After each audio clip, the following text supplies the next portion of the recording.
Welcome, age of vintage society.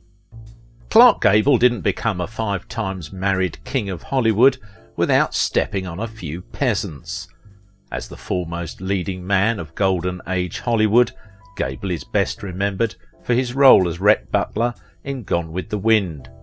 To those close to him, he was very much more complicated, ambitious, lustful, yet sometimes even brave or generous. Why was Clark Gable outraged on the set of Gone with the Wind? Make sure to watch the video until the end and leave your thoughts in the comments. If you are new here, join our wonderful community by subscribing to the Age of Vintage channel.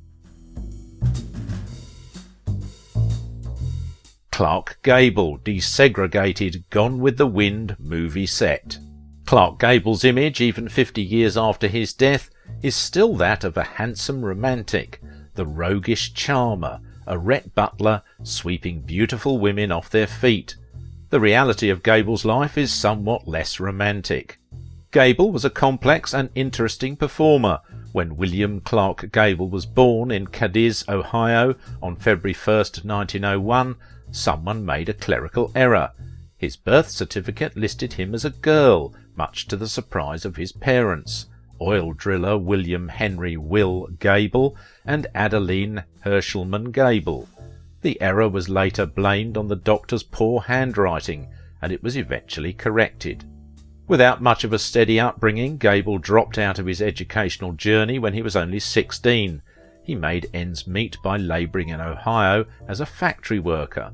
While times were tough, he did have a date with destiny one night while watching a play. He starred as the leading man in more than 60 motion pictures, in a career spanning over 3 decades. The son of an oil well driller, Gable was a teenager when he decided to become an actor instead of working on farms as his father wished. After struggling for a few years, he finally found work in theatre companies and began his career as a stage actor. A theatre manager named Josephine Dillon became his mentor and helped him enter Hollywood, where he started appearing in silent films. Initially criticised for his looks, he soon emerged as one of the sexiest men in Hollywood. Subsequently, he was cast alongside prominent leading ladies of the time, Joan Crawford, Jean Harlow, Norma Shearer, and Ava Gardner. Gable is considered one of the most consistent box office performers in history and was named the 7th greatest male star of classic American cinema by the American Film Institute.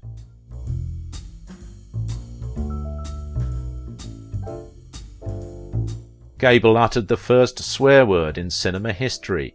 Clark Gable's character in 1939's Gone with the Wind was supposed a maverick of a man who played his own rules.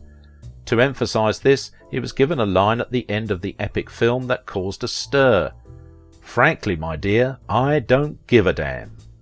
Although tame by today's standards, Gable's line was the first time that an actor in a major motion picture uttered a swear word. Some towns even banned the film because of it. It sparked a debate in Hollywood over freedom of expression and artistic characterization.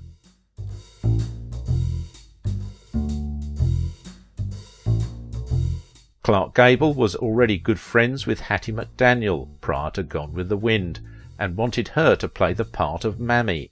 Though Gable wanted her in the role, she still had to audition and do a screen test for the role of Mammy. Hattie McDaniel changed history with her Oscar for Gone with the Wind.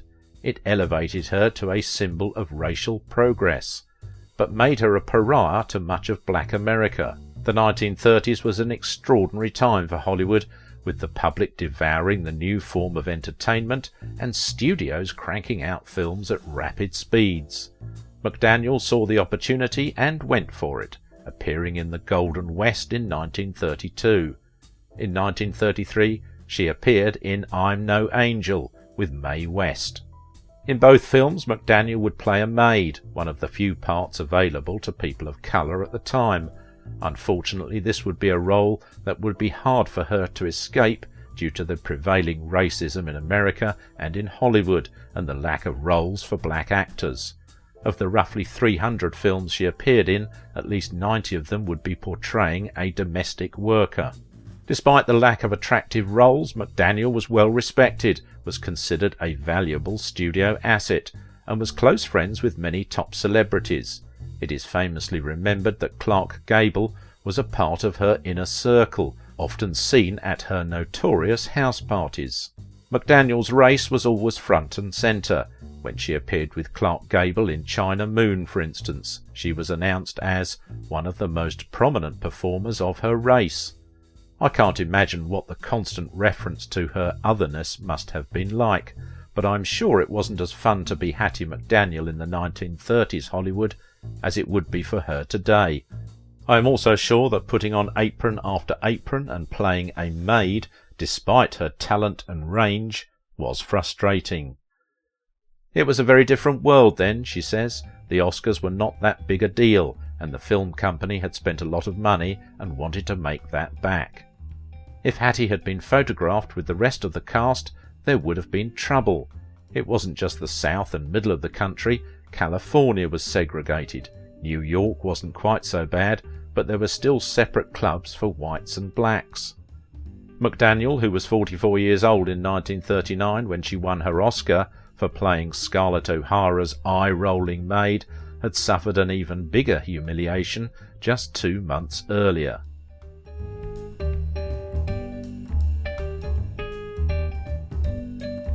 She was completely barred from the Civil War epic's world premiere in Atlanta because of Jim Crow laws in the Deep South. On the ceremony, McDaniel's co-star Clark Gable announced he would not be attending the premiere because of the colour ban. Ironically, it was McDaniel herself who urged the outraged Gable, then one of the most influential celebrities in the world, to back down and attend. The party-loving McDaniel spent the night celebrating elsewhere with other African-American castmates, but she treasured the telegram she received from the book's author, Margaret Mitchell, saying, "I wish you could have heard the cheers when the mayor of Atlanta called for a hand for our Hattie McDaniel." A young extra on Gone with the Wind.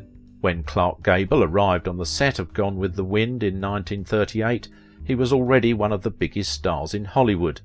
Lenny Betts was an 18-year-old extra who wouldn't even receive screen credit, but what they did together reflects lasting credit on both. Betts was a young African-American man who lived in Culver City, California, and who was just starting a career in which he would make a good living as a movie extra. He had attended Manual Arts High School in Los Angeles, where he claimed Jack Webb of future Dragnet fame as a personal friend. He was not shy with movie celebrities. His father drove a bus for the great silent movie comedian Buster Keaton, and his mother was Humphrey Bogart's cook.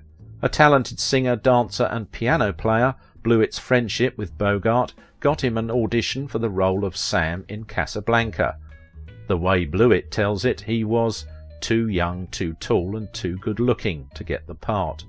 He was able to land small roles in about 40 films, including Stormy Weather and Cabin in the Sky, acting alongside such luminaries as the Marx Brothers, Spencer Tracy and Katharine Hepburn.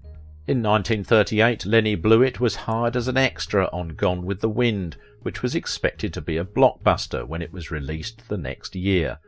Betts was one of hundreds who would be on the lot to film the burning of Atlanta scene. The movie lot's toilets cause outrage. When he arrived that morning, Betts immediately noticed something that to him was quite startling. There were dozens of portable toilets set up to accommodate the large numbers who would be on the lot that day.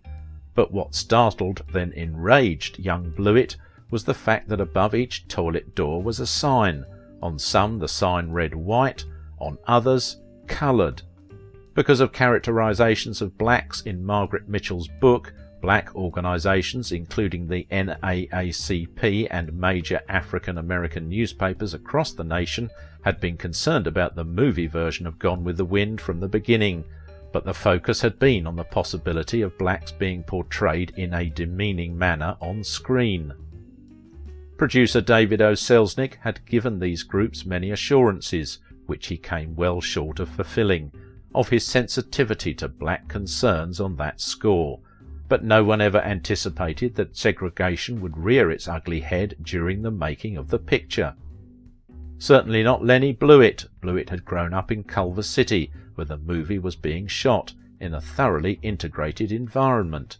When he discovered that separate toilet facilities had been set up on the movie lot, it was his first exposure to the kind of humiliation that segregation in public accommodations inherently involves. As Blewett recalls in the Turner Classic Movies featurette, Lenny Blewett on Clark Gable, he immediately went to some of the older black actors to try to organise some sort of protest against what to him was an outrage, but the older cast members were concerned that if they raised any kind of ruckus, they would simply be replaced. They had families to feed. Blewett, noting that you couldn't shoot Gone with the Wind without black actors, persisted. He finally got the older performers' acquiescence that he and 2 others of the young extras could try to do something about the situation.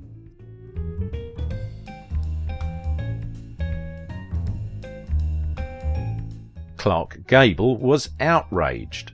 What Blewett did was startling. He went straight to the dressing room of the movie's star, Clark Gable, something extras just didn't do. He recalls in the TCM featurette that when he was admitted, that in itself was an indication of Gable's graciousness. He explained that he and the other black actors had a big problem and asked for a few seconds of Gable's time to show him what it was. Blewett then led Gable to where the toilets were set up and showed him the offensive signs.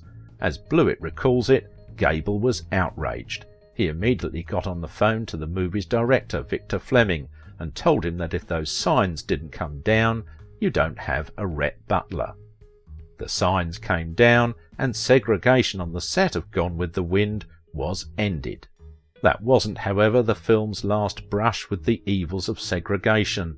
Black stars not welcome at the premiere of the film.